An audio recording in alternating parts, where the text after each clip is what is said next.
Ms. McNamara, let's start with you. Yes, sir. We'll start with the general question. What got you into acting? I got into acting by accident, actually. I wanted to go into finance. I was obsessed with finance and economics as a kid, and I wanted to grow up to be a CFO or a financial advisor or to run my own company someday. But I was also a ballet dancer. Ended up doing a community theater show as a dancer, as a favor to a family friend, and absolutely fell in love with it. And here I am, years later. Isaiah's on Instagram Live right now. Those of us who couldn't make it to make it. Aww, isn't he the best? Let everybody know. We love you, Isaiah. Come to Vegas. Let's go. Who wants to go to Vegas? Well, we can't tell anybody what we do there. That's like the rule, right? No Instagram Live in Vegas. Right. And we're not paying your airfare either. You gotta get yourself there. Ms. Mustafa, Just how about rent a yourself? book. How did I come get into acting? Yeah, what inspired you? Oh, what inspired me? Let's see. Good question. Oh, yeah, actually, I do know this. So, man, I'm gonna date myself because none of you are gonna know what's going on in this little diatribe. But so my parents took me to a restaurant way back when I was like 5 years old, and it was owned by Alan Hale. And you guys are like, who's that? That's a skipper on Gilligan's Island. And he would come around the tables and like, you know, say hi to the table. So he came around to our table, and I think I was like jumping up on the seat or something, and acting all crazy and excited that Alan Hale, the skipper, was saying hi to me. So I was like, oh, the skipper, this is amazing. And at least that's what I think I was saying, I don't know. But after he left, a talent agent was sitting at a table like right across the way, and she gave my mom a card, and she was like, oh, your son's so cute, put him in commercials.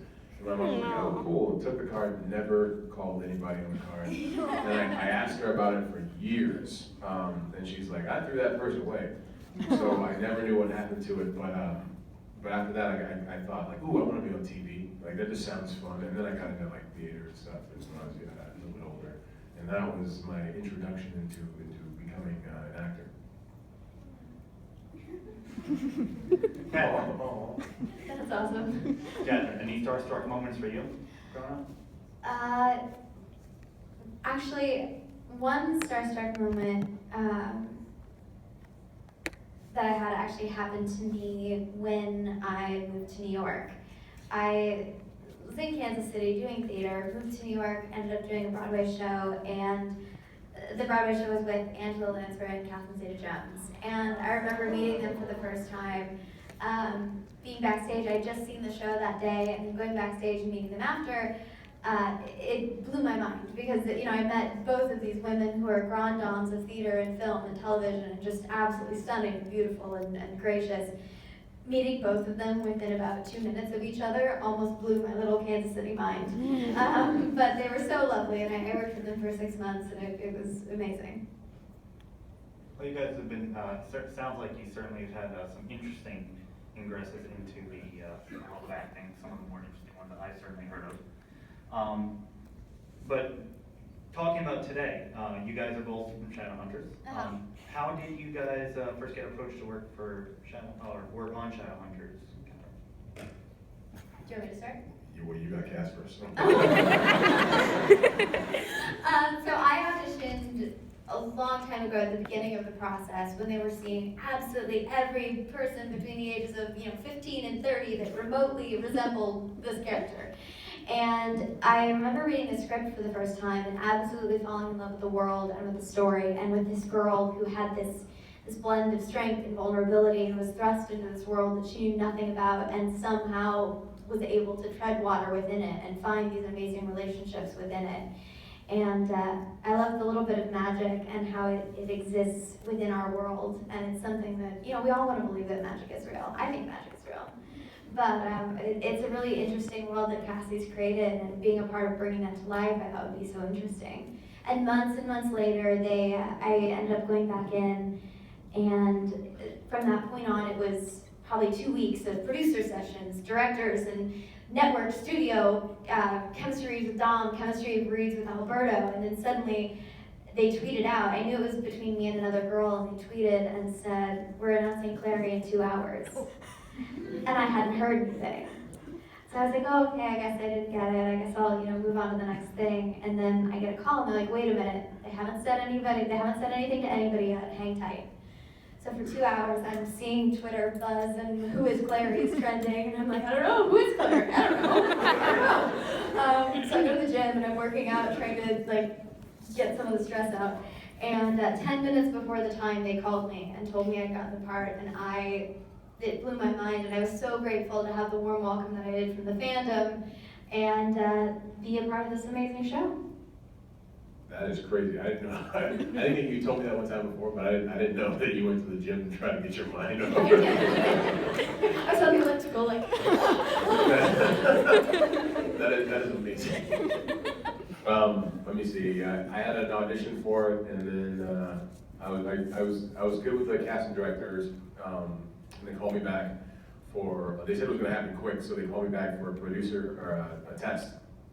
And so I went to the test, and of course, Dario was there. I'm Love so at jealous first you got to sight. meet Dario first. Well, did I ever tell you that story? No. Okay, so like, I walked in,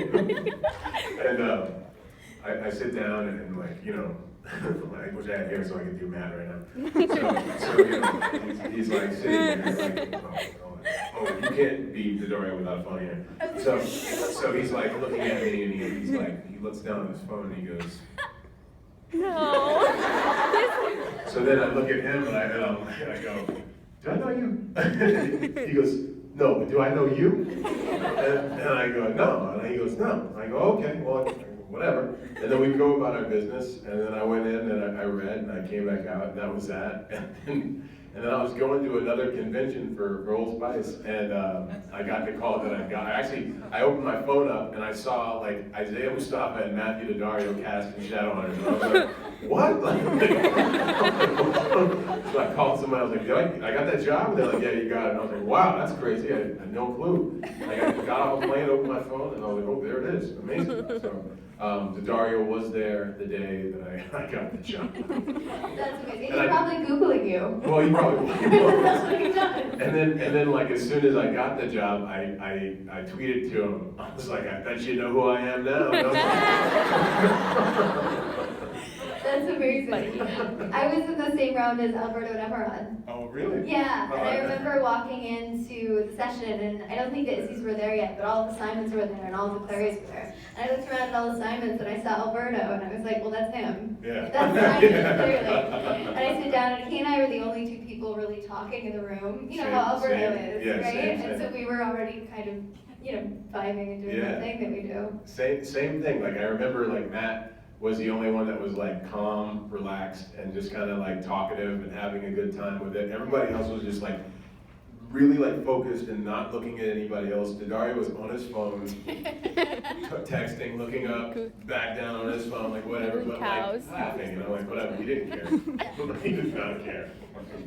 He knew he had a job. That's the most Daddario story I've ever heard. Yeah, that's him in a nutshell. I just have a question for the both of you. Did you read any of the material in advance in preparation for your characters? And if so, was there anything in particular you were excited about going into filming? You want to go first? Yeah, because I didn't read anything. I can tell you that right now. I had no, I'll be honest with you, like my daughter had read, like, I think she read the first book, or she was like something in the world of that, she kind of touched on it, but was absolutely clueless when I went on this audition, because it just said, Shadowhunters, and then it was like this detective, and I was like, oh, okay, well, I'm always a cop, so great, and that's all I knew. I didn't know anything else until I got the job, and then 1, 2, and 3, books 1, 2, and 3 I read, and I still haven't finished book 4. So you get the job and you're like, I'm a cop, but I'm also a werewolf. Oh, plot thickens. Never did this one before. That's awesome. I started reading the first book when I got the audition, because I wanted to kind of figure out the world and figure out who this girl was. And I fell in love with the series and with the way Cassie writes and sort of the whole mythology of the world. I love that every creature is somewhere in the range from, angel to human to demon. I think that's such a cool way of presenting like these creatures. But I finished all 6 books by the time the first season was airing. By the time the first week was over, That's Alberto. You read a lot of them, like I did, literally, I did. because you would go like, wait a second, but like later, you do this. and then Alberto would say this, and he's like, oh yeah, totally, you're gonna do it. And then like, I think you had read more than Alberto at first, and then he like binge read everything. Because we didn't have anything to do like the first couple weeks. Yeah, that's true. I think I was, that's right. I was ahead, and then Alberto was like, oh no, I read all of those. And by the time we were shooting episode 4, he was done with all of them. Yeah, he's like the cliff notes for us. We were like, well, what happens next? And then he'd be like, oh, well, you know, in episodes, or season 6, or book 6, you're gonna do this. You finally get married. And I was like, what? He wouldn't tell me some things, though, because he knew I was reading the books. Oh. So he'd be like, where are you in the books? And I'd say, well, I'm here. And he's like, oh. You know what I'm reading. I can see him doing that. So that's fun. Alberto and I love to do that. I think Alberto's the Simon to my Clary, and he always will be. And that's kind of the fun part. Totally, from the jump, yeah. I forget what happens in the books, and sometimes like you'll say something, and I'll be like, oh yeah, I should know that. Oh, I forgot. Thank you. It's always fun when you guys come and ask us those questions, though, because it gives us a chance to think back and kind of relive it and get re-excited again. These conversations always come up when we're in the, like for me, because I'm always in the Jade Wolf, like, they always come up in the Jade Wolf, like for me. And like, you're always there to answer it, and I'm always like, oh gosh, I feel stupid, I should know that. As opposed to on camera, I'm coming to you with all the stupid questions, and you're like, oh, you should know this, Clary, you're supposed to understand all these things. Don't be stupid. Something about the Jade Wolf makes you forget, people forget everything when they interact. It's just dark and moody, and Yeah. I think the smell of Chinese food just takes your mind to a different place. Or if you get me, you and Dom in there, for some reason, we get the giggles. Like, It's so true, it's all the every time. time. Like, I can't even look at him, I'm like, don't look at me, man. David too, like, oh my gosh, David too. You were there, Dom and David, in that scene when we were out in the cold in episode 10? Was that out by the church thing? Yeah, we were all no, alive and yeah. married. Oh yeah, no, I remember. Oh my gosh. Yeah. It's funny with this cast though, when we get the giggles, we get the giggles. Yeah. They get so mad at us because there's so many scenes, especially, it's in the Jade Wolf and the Institute. When you Yeah. get Dom and Matt together, Oh my gosh. god. there's so many scenes when we can't even look at each other. And We're you not feel like even you're making really eye in trouble, contact. like you went to the principal's office, because like you can just see the director looking at you like, okay, this isn't funny. No. You're like, but it is funny, I don't But know it's why. funny to us, I'm Yeah. sorry. Well. We always get it done. We're consummate professionals for the most part. We do get it done, you're right, eventually. Thanks for that, guys. I know we got started just a tiny bit late, but we have about 25 minutes left in the panel, and I want to make sure that we have time for people to get up and ask their questions. So what I'm going to do, since someone still hasn't given me a third mobile mic, we're going to form a small line over here on this side of the room, one by one, and we'll have a mic come up and ask your question one by one. Please try and make sure it's something that's not entirely long-winded, since we do have a limited amount of time. We'll try and keep our answers concise. And most of the time, like whatever question you don't ask, somebody else is gonna ask it, like usually. Oh, that's Exactly. true. Exactly. Smart One man. question Stuff. per person. I know how those multi-questions tend to work out. Got another one? No? I'm gonna cry. No, don't cry. I'm sorry, I'm the reason you guys don't have a third handheld mic. There's no crying in the Shadow World. No. There's lots of crying in the Shadow World. What am I talking about? Luke is still crying. And I will mention, if you don't get the opportunity to ask your question, feel free to join us afterwards down where they are signing. We do have some photo ops, so you can get autographs as well and answer your burning questions. Oh, last thing real quick, thank you, Dawn, for reminding me. Tomorrow, I'm gonna do a little conga line, because that's real big here at Commons. So I don't know what time I'm gonna be there, but I will. Whenever we can start that party. Yeah, but just know there's gonna be a conga line down there at some point in time. You'll see some weird, tall Luke guy. And some redhead trailing behind. I don't know who she is. You guys might actually set the Congo line record for that. Oh, let's do it. Let's do it, guys! All about Brett. What is the record? Do we know? This year, the longest conga line, I think, opposite scene has been about 27 people. Oh, we're doing We that. can do that. 27 people in We here. could do Yeah, that we now. got this. Yeah, We you got got this, come on. All right, I'll take a line forming over here, please. Do not be shy. One at a time, Yes. don't be shy. Yes. We want to hear your questions. I'm not about to shoot you down. Otherwise, we're just gonna sit here and just talk to each That's other. fine. I told you people are a little shortish, so. It'll be another day instead. My question is for Isaiah, because I met with Catherine earlier. Hi. So when you prepare yourself for like a scene where you're about to like become a wolf, or like the time that you ran off for like a long time, how did you like mentally prepare yourself to be like angry about a situation that happened in the show? And I don't, honestly, I think I'm one of those actors that just like gets it in the moment. Like I can't, I prepare and I get ready or whatever just by getting the scene and whatever I'm doing and who I'm interacting with. I do that, but like I can't prep myself for an emotion. I have to just do it. I tried that early in my career and it worked like once. And then after that, I could never pull that emotion again. So now I just wait and then I experience it in the moment. Otherwise, I'll kind of like, I'll put the cart before the horse. So I just want to let you know I felt that, like when the whole thing Well, happened. that was I was like, oh. director Mike Roll. He was really good with that, and he would take me and he'd go like, all right, here's the deal. This is what's going on. This is what you have in your head. You got to remember, what she means to you, how long you guys have been friends, what you've been through together, what she's leaving you with. So take that all in, and now here you are out in the woods. There's that couple there. You want to eat them, but you can't. I was like, don't eat that. Yeah, so go. So yeah, he was pretty cool with that. So. Thank you. That was such powerful stuff you guys did too. He You guys in was the awesome. woods. Mike Mike was was great. great. Great. Oh, hey, Larry. Hey, what's up, Larry? Hey. My question is for Isaiah. Larry, you Because got you a know question? what Well, Larry was. Larry always asks Well, questions. Larry, you talked to Kat earlier, so. I was chatting. Wondering why nobody was in front of my booth. I'm like, Sorry. Lies. But what is going to happen between Valentine and Luke? From where the last episode They're not gonna have a tea left party. off, what is going to happen between Luke and Valentine? There's a big sit down, and they have a conversation They sit in front at of like a McDonald's, and it's like, Yes.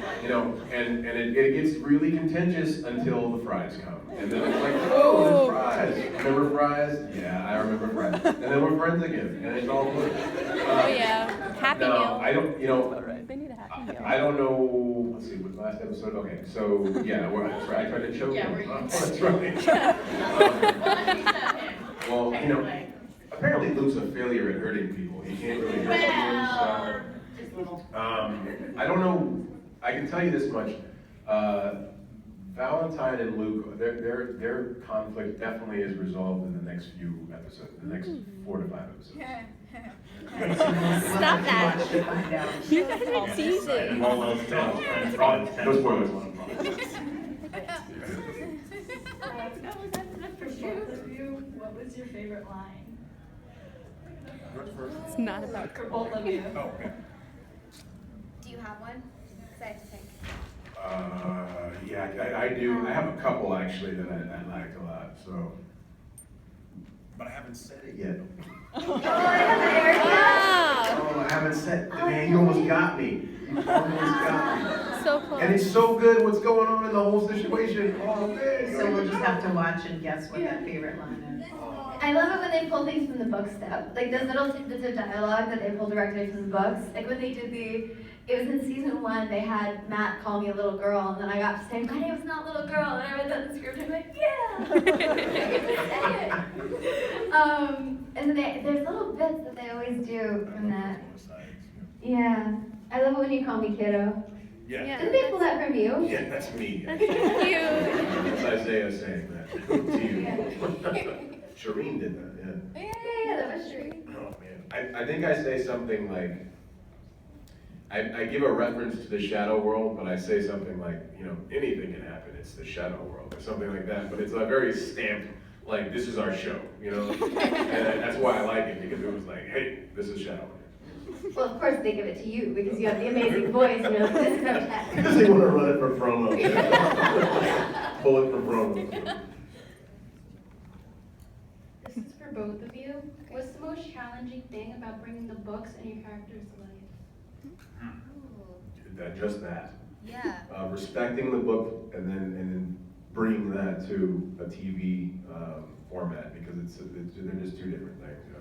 That's exactly it, and there's so many little details from the books that we like to bring in, that at this point, the show is so different and the characters are so different, it's about finding that balance. And I think the writers do a great job, and all of us are very cognizant of it as well, because that's something I can really credit to our cast, is everybody really cares about these characters and really cares about this story in a big way. There's so much heart that goes into creating this show, and I think you see that on screen. I heard season 3 is crazy.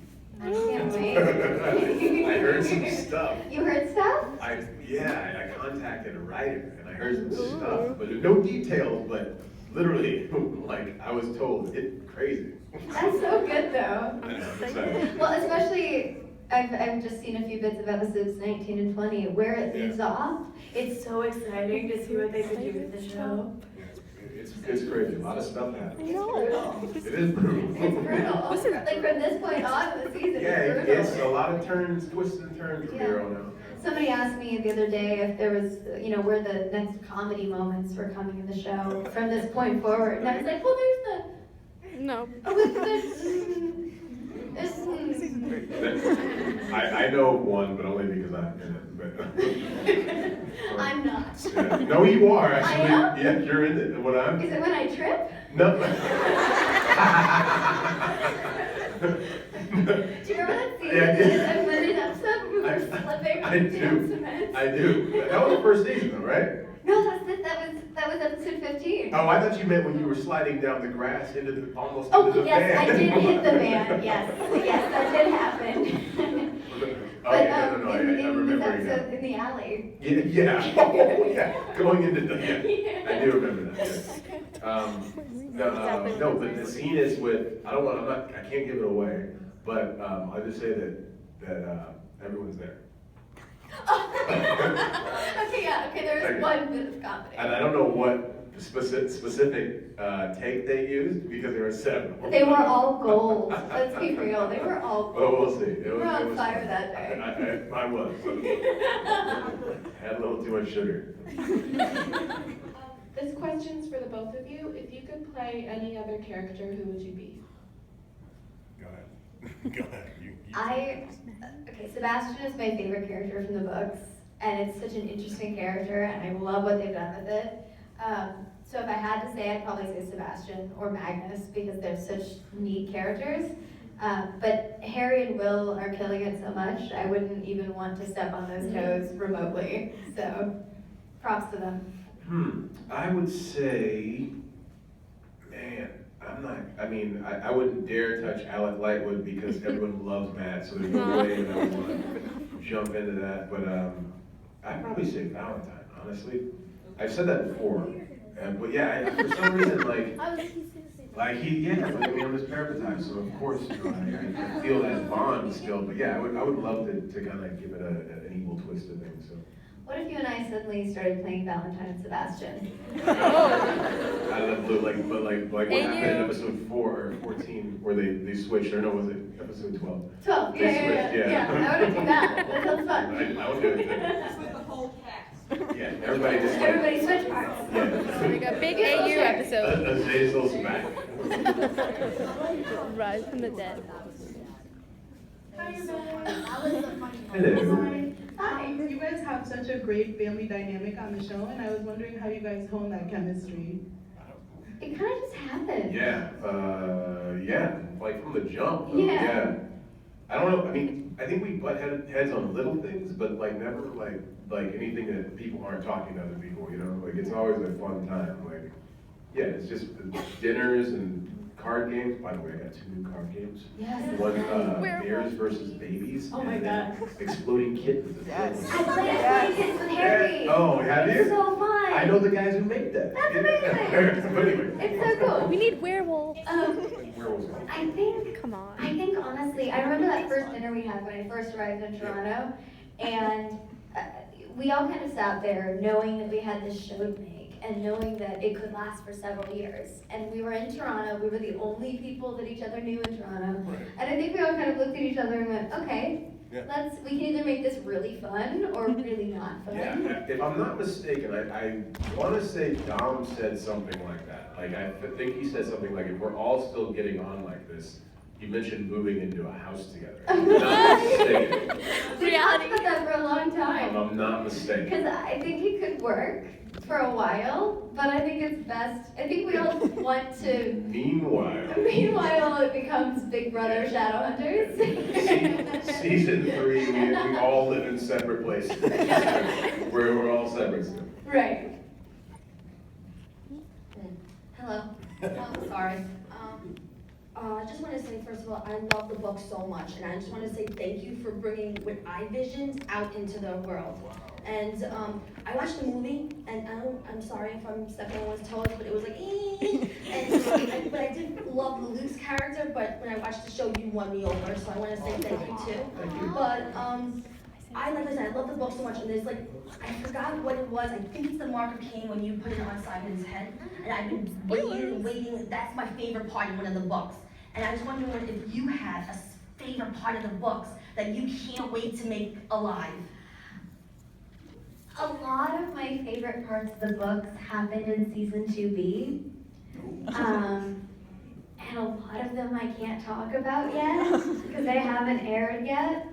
But I'm really excited for you guys to see it. The Sealing Court was one of them, which just aired. If you guys have seen it, I was really happy with how that turned out. But there's so much more to come. That's only the beginning. Yeah, it's crazy. I would say that when Luke goes to Europe, you know, because I just want to go to Europe. That's probably going to be mine. But I mean, I'd have to ask Kat, like, what's my favorite part in the book? Because again, I have forgotten at this point. No worries, it's okay. No, I should be apologizing. Believe me. Thank you. Hi. Hi. My question is for Isaiah, mostly because I talked to Kat earlier. And I just said I had a great smile, and I was kind of just like, thanks, you too. You're intimidating. You're not, but I'm just nervous. Obviously, like before Shadowhunters, your most iconic role was the Old Spice commercials. What was it like going from like that sort of like comedic, like commercial role to something a lot more like serious as Luke? Oh, wow, that's funny. It's interesting. I don't know. Like I was in a weird space where I would do comedy, but it wasn't like hit you with like slapsticky comedy, and that's kind of what Old Spice is more kind of like irreverent, weird comedy. So I was in a weird space, but I'd taken like theater school, so I had a grounded background in like, I guess, dramatic acting. So it wasn't too crazy. And again, like I said, I have always played a cop. Always. Like, I'm not kidding you. Like Detective Ray so and so. There's another episode of something where I played like an FBI type agent. Like, I'm always a cop. Like, why? Like, can I be the bad guy? I just want to be the bad guy. No. So is the Old Spice guy's day job a cop? Obviously, he's a mounted police officer, yes. Hi, if you could choose anyone in the cast to be labeled as the mom friend, who would it be? Oh, you're not lying about that, yeah. Like the mom and the grandma. Aww. Yes, like, no, just last season, I think you just started saying it a little later, but yeah. Normally you pack it in early. Yeah, definitely this one over here. Yeah, and well, I knit on set, which doesn't help. And also, I'm always going to have like cough drops and hand sanitizer in my purse. Yes. Yeah. Yeah, usually like, I was gonna say like gum and stuff too. Yeah. Yeah. I come prepared. I'm a good Girl Scout. Hi. I guess my question is for Isaiah. Can you do the Did you talk to Kat earlier too? No. I'm sorry. It's can you do the Old Spice whistle? Oh, no. Oh. Really? I can't whistle very well. I got a buddy of mine who he's like an amazing whistler, and I can't. He's like just a pan flute whistler. Like he just gets after it. But no, I can do this though. Hello, ladies. Look at the man. Now back to me. Now back to the man. Now back to me. Sadly, he isn't me. But if he stopped using lady scented body wash and switched to Old Spice, he could smell like me. I'll stop there because that's all I can pretty much remember. That's amazing. That's so special. Live Old Spice. Hi. Hi. So for both of you, I wanted to ask, what's something from your characters that you really like appreciated or really admired that you kind of like brought to your own life? Oh, I know. I really appreciate the costume department because I have stolen 2 leather jackets. And I brought those into my real life. And I really love them. I love both those jackets.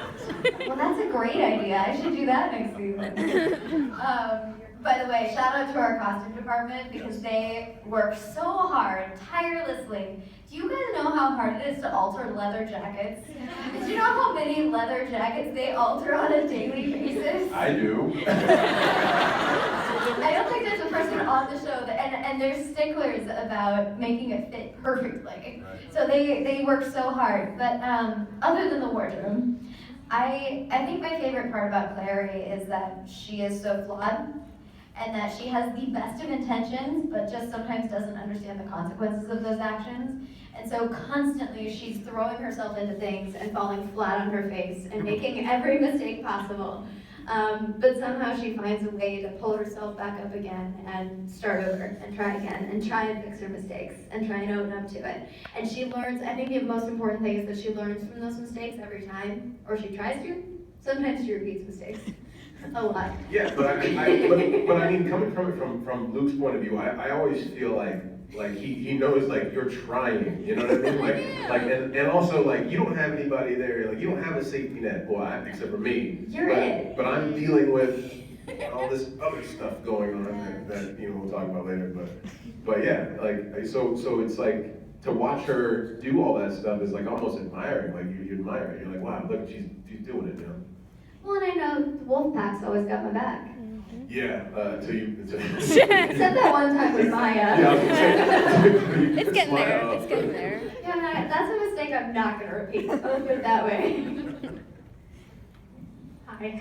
Hi. My question's for both of you, and I was wondering what's your favorite part of the Shadowhunters show, or just being on the show? I think apart from the story and apart from getting to bring these characters to life in such a cool way, I love the people that work on the show.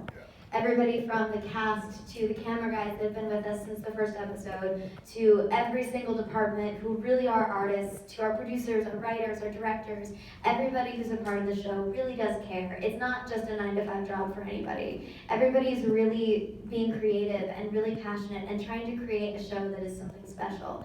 And I think that cumulative aspect and that camaraderie that creates is really, really special, and it shows on screen. Yeah, I have to agree with you. The cast and crew, everyone is so amazing.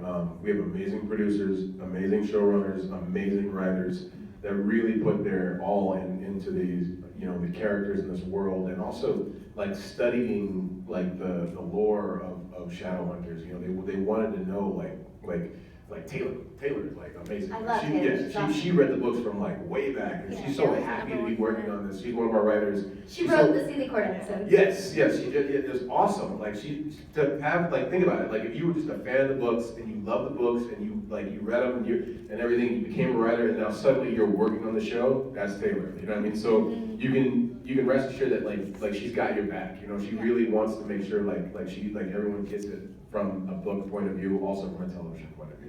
But the one thing I like is my schedule. I for maybe 3 to 4 days of an episode, which is amazing, whereas this one over here is there every day. All day, every day. Yeah, exactly.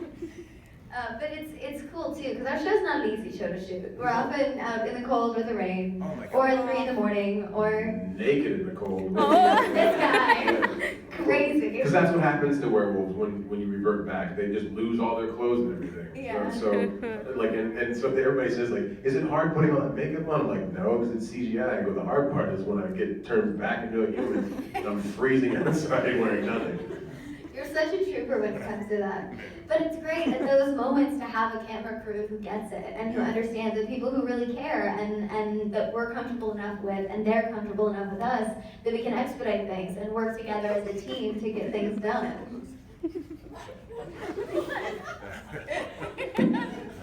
Josh Butler, he directed me in Nikita, and so he directed episode 210. Oh, right. Yeah, and he just came up to me, like, I had these, like, modesty shorts on, these shorts that, like, were, like, a color of brown that did not match my skin, so like, you could clearly tell that I had these shorts on. He comes up and he's like, dude, can you please? I'm like, I'll take them off. And he's like, oh, thank you, man. I go, no, that's cool. But it was so cold that night. I don't know how you did it. I was looking at you like, how are you not dead? It was Because I so go cold. put my sweats on, and I have the jump rope, and Oh. I started to jump rope. That's right, you were drinking tea Yes, and and I was jumping jump rope. rope. Yeah, it's like All jump right. rope. This guy is endless. You're a machine. It was fun though. All right, hi. My question is for both of you, and it's kind of about your characters. And what I was wondering was, in the beginnings of most of the books, both of your characters were really dependent, motivation-wise, on Jocelyn. And obviously things have happened really quickly with Jocelyn in the show, as opposed to in the books. So I was wondering what you think your characters are kind of, what their motivations are with Jocelyn kind of like not the first thing they think of. Oh no, she still is the first thing he thinks of. Believe me, his motivation has to come from that, because I have to now, Luke has to now look after Clary and also after Simon, whereas because Jocelyn's not around anymore. So that's the first thing he thinks of, and it's still there. Like, it has to be there. That's the best way you can honor that character, is to have her in the front of every thought as you move forward. Like, it really is the best way to do it for Luke, at least. Well, that's absolutely it too, because Clary, I mean, if you think about it, we did this the other day on set. We looked at the timeline of the show, and the first 33 episodes take place over 45 days or something. It doesn't go by very quickly. Or it goes, yeah, the days are, anyway, you guys understand what I'm trying to say. But Clary still feels the effects of Jocelyn's death, and always will. It forced her into a very adult situation. It forced her to grow up and be really responsible for her own actions without much guidance, other than, Luke, who's dealing with so many other things. And it's something that will weigh heavily on her, especially given how the season ends. If you take Star Wars and you compare them in certain ways, even though Obi-Wan Kenobi was slashed and cut down, Luke always thought of what Obi-Wan would think and how he's going to go about doing things, and Obi-Wan was always there in some way, shape, or form. And that's how I look at the way Clary deals with her mother's death. She's always there, no matter what. Even her stele. Jocelyn gave Clary her stele on her 18th birthday, and that's the stele she still uses.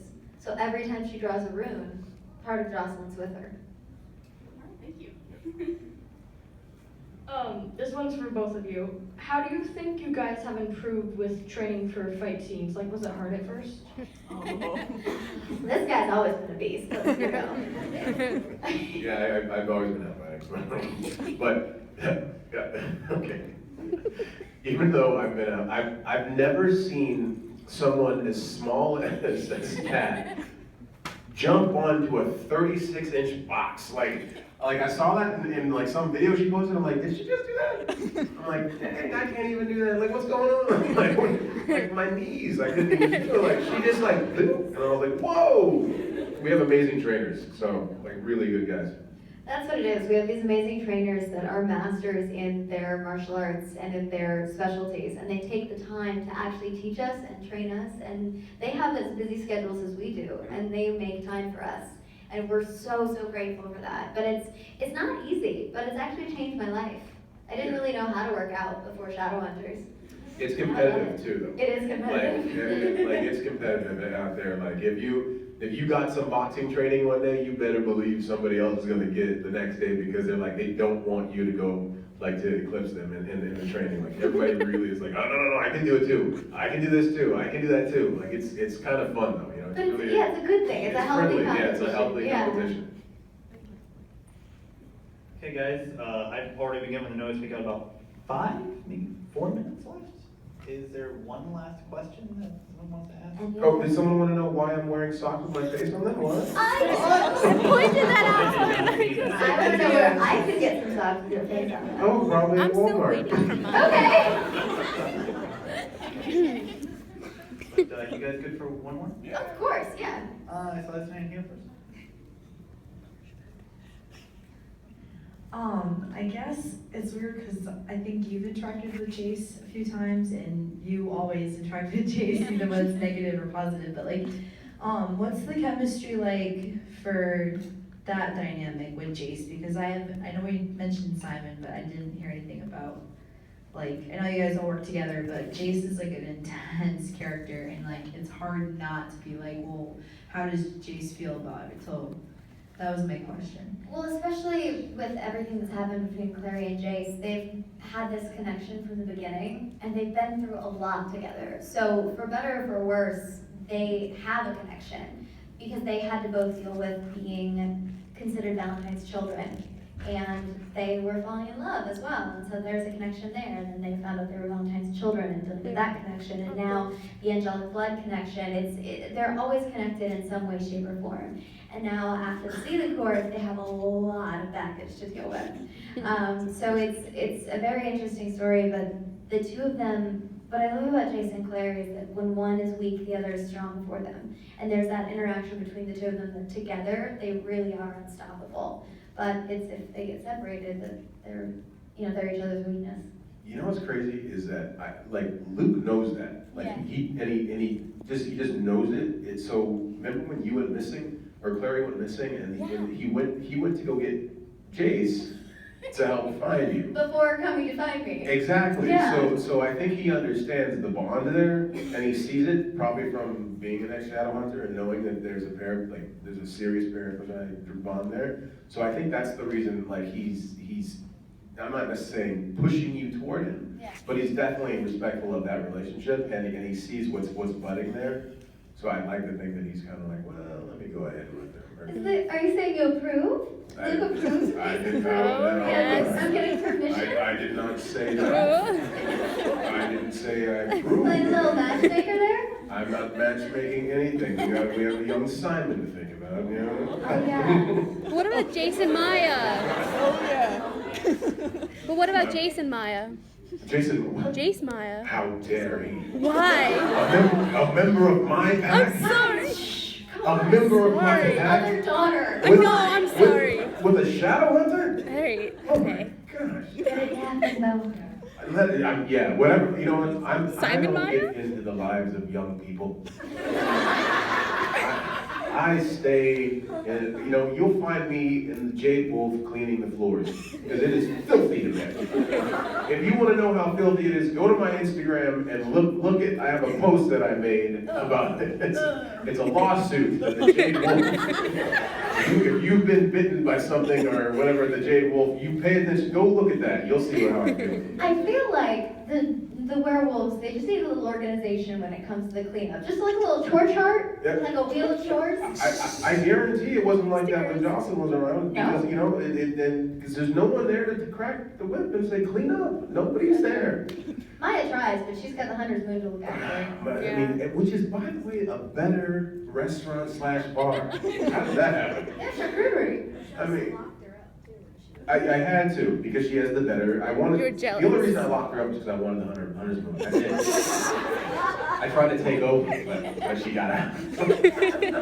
She's vicious too. Yeah. You want to start like a Jade Wolf chain? Yeah, she attacked me and Jason in the car. we had a taser. Speaking of tasers, can we do away with the taser? Can we address the taser for a minute? Like, seriously, like, nobody wanted the taser. It showed up for that one scene for me to tase you. Yeah, it was all set up. And then for you to tase And her. then, yeah, I have a feeling it's coming back. It's gonna- That's my episode. And you just set the high sign? Okay. Oh, that's so It is actually 6:05, almost on the dot, and unfortunately, we do have to end here. Congo line. Tomorrow, be there. Congo line. Bye guys, thanks so much. Thank you, guys.